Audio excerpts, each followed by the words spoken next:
Salut à tous, c'est Axel de testmobile.fr. Aujourd'hui, je vais vous présenter rapidement la mise à jour 2.0 de Falcon pour Android ici, qui est un client Twitter qui est plutôt sympa, qu'on vous avait déjà présenté et qui vient de subir une grosse mise à jour.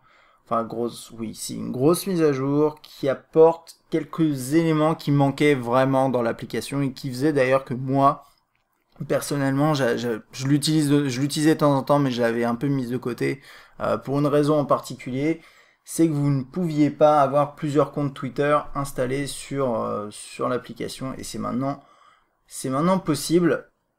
Ok, donc on va faire un tour sur le changelog. On a quoi? On a la possibilité d'avoir plusieurs comptes, donc ça se passe ici, vous êtes sur le côté, sur la barre, vous faites Add Account, et ensuite vous vous connectez à Twitter, et vous avez vos différents comptes qui s'ajoutent dans la barre sur le côté. Alors c'est pas comme certains clients où tout s'empile les uns sur les autres, tout est mélangé. C'est pas exactement ça, c'est-à-dire que vous allez recevoir vos notifications en fonction de vos paramètres de synchronisation, mais quand vous allez dans les différents onglets, là je suis sur mon compte test mobile par exemple, si j'ai envie d'accéder à mon compte Axel, il faut que j'aille dessus, que j'aille vérifier mes éléments. Donc on n'a pas une interface unifiée avec les deux en même temps, mais en même temps vous avez vos notifications qui s'affichent dans le tiroir des notifications en fonction des différents comptes, et ensuite vous appuyez sur la notification et ça vous amène sur le compte en question. Donc je pense que ça c'est pas trop un problème. J'aurais peut-être aimé quelque chose d'un petit peu différent, mais je trouve que ça marche quand même plutôt bien. Alors deuxième modification, d'après le changelog, le développeur a adopté le flat design, une interface en flat design. Alors le flat design, flat ça veut dire plat, ça veut dire qu'on enlève en gros la majorité des dégradés, qu'on enlève tous les effets de relief, etc.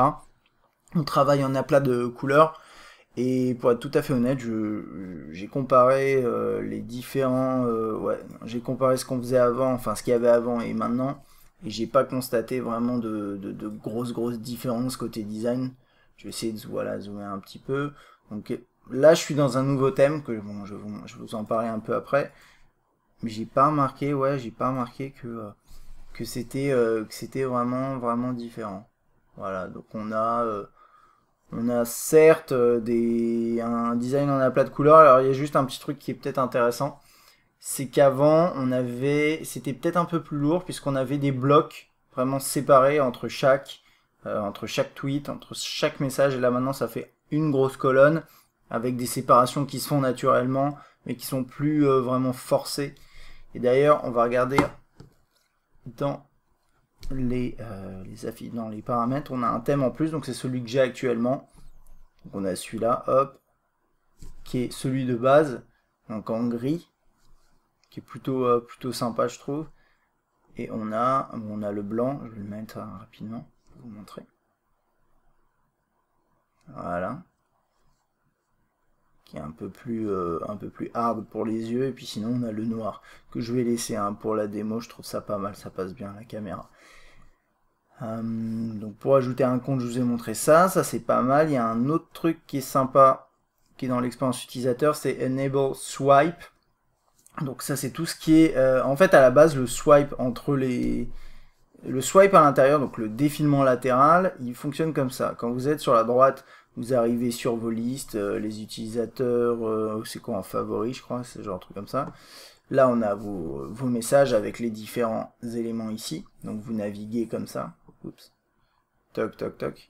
Et ensuite, quand vous faites ça, vous accédez à cette page là qui permet d'accéder à vos informations et ensuite aux éléments là, voilà, aux différents onglets, aux différents types de tweets. Et l'option en question, que je vais aller activer tout de suite, hop, ça vous permet toujours de faire ça, mais vous pouvez également faire ça. Alors vous allez me dire, mais comment on fait? Eh bien c'est simple, en fait vous défilez à l'intérieur, vous glissez pas des extrémités, et ça vous permet tout simplement de naviguer entre votre timeline, vos mentions et vos DM. Et ça marche plutôt bien. Alors ils précisent dans le changelog que ça réduit, que ça réduit un peu les performances, la réactivité de l'application. Je l'ai pas trop constaté, mais ça c'est sur des gros terminaux comme ça, des gros quad-core, ça pose pas vraiment de problème. mais c'est vrai que ça peut éventuellement être un souci sur d'autres appareils. Donc essayez, voyez si ça marche pas. Si ça marche moins bien, bah, vous rebasculez sur l'ancienne. Donc on a ce nouveau thème et quelques corrections de bugs, bon, qui sont, c'est pas, bon, ça pas, et le développeur, pardon, a pas précisé. Ce qui est intéressant avec ce client aussi, c'est qu'il est toujours compatible à partir d'Android 2.2. Donc c'est un bon petit client, d'ailleurs, que j'avais listé dans ma liste, listé dans une liste, ça me paraît logique, que j'avais listé dans mon top, je crois, 9 des applications Android indispensables. Et que je vous conseille toujours autant, hein, puisque c'est vraiment une application très très sympa. Et maintenant que vous avez le multi-utilisateur, moi je trouve que ça, enfin multi-compte, ça commence vraiment à devenir très bien même. Ça devient un des meilleurs clients d'après moi Twitter.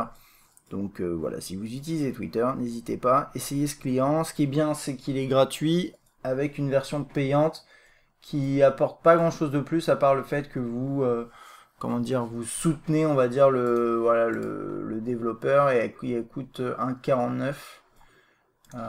Je vérifie ça parce que j'ai un léger doute sur ce que je dis. Ouais, parce qu'il y a Falcon pour Twitter, c'est vrai, ça, non, pardon, alors Falcon pour Twitter, à la base, c'était un widget qui était gratuit, effectivement. Et après, il y a eu Falcon Pro, et je crois qu'il y avait eu une version entre deux qui était gratuite, si je me trompe pas. Ouais, je suis pas sûr là. Mais là, en tout cas, vous avez la version pro. Et non, pardon, excusez-moi. La bêta était en diffusion, l'APK était en diffusion, et la diffusion libre sur Internet. Et là, maintenant, on a Falcon Pro. Et Falcon Pro, voilà, c'est un 50. Et c'est un super client. Donc, voilà, je vous le conseille tout à fait si vous utilisez Twitter sous Android. Si vous avez des questions, n'hésitez pas. À bientôt.